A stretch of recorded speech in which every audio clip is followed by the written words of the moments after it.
Bonjour. Alors, cette petite séance, elle est faite pour progresser sur votre respiration thoracique. Vous savez qu'en Pilates, le fait d'engager son centre, le plancher pelvien et le transverse, il faut garder nos respirations thoraciques pour garder un ventre creux. Il va falloir élasticifier un petit peu votre cage thoracique. Savoir respirer en latéral, savoir respirer sur l'avant, en antéro, et savoir respirer en arrière, en postéro. D'accord? Donc, je vais vous donner des exercices pour vous aider, et pour mieux vous arriverez à respirer par les côtes, plus vous progresserez rapidement avec un meilleur engagement du centre. On va commencer par les respirations sur le côté. Vous allez vous mettre sur le dos, vous allez vous mettre sur le dos et vous rentrez votre ventre sans forcément engager, sans forcément engager votre centre.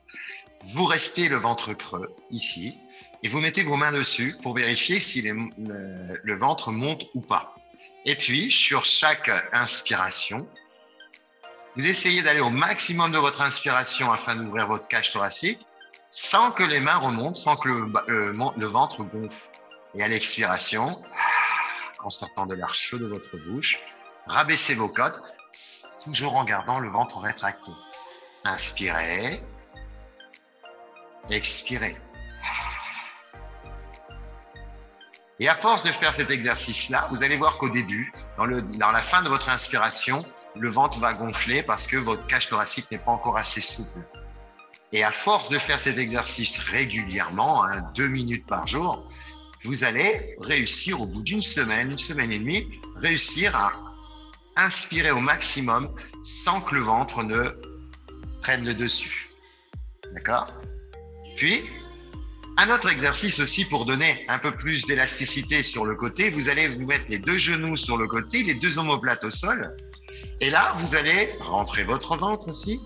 Et à l'inspiration, allez pousser les côtes vers le plafond. Et là, vous allez ressentir, vous faites une respiration spécifiquement latérale et même postérieure. Vous sentez vraiment vos côtes s'ouvrir. Essayez de faire au moins 8 respirations d'un côté, puis 8 respirations de l'autre côté. En gardant bien, franchement, ce ventre avalé et d'essayer d'aller pousser au maximum vos côtes vers le plafond à l'inspire et à l'expire.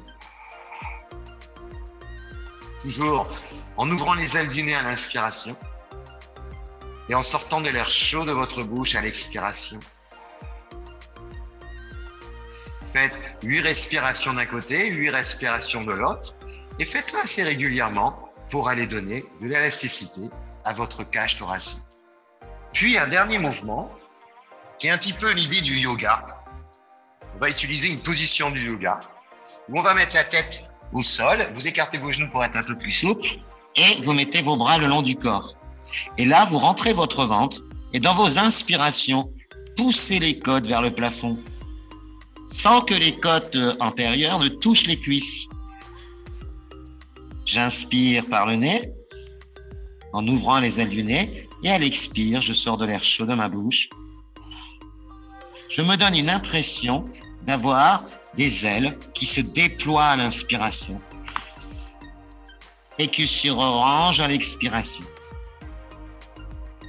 Voilà, vous faites ces exercices-là, le premier sur le dos avec le ventre avalé et garder une amplitude au niveau thoracique. Vous vous mettez sur les 2 genoux sur le côté, les 2 épaules en contact avec le sol. Et là, vous allez travailler essentiellement sur le côté latéral. Puis, dans cette position, allongée style yoga, vous gardez bien le ventre avalé et évitez que les côtes poussent dans les cuisses, mais plutôt, c'est les côtes postérieures qui vont aller vers le plafond. Voilà, si vous faites régulièrement cet exercice-là, vous allez gagner de l'amplitude dans votre respiration costale, donc donner plus de chances à avoir un meilleur engagement de votre transverse et votre plancher pelvien. Merci et bon exercice.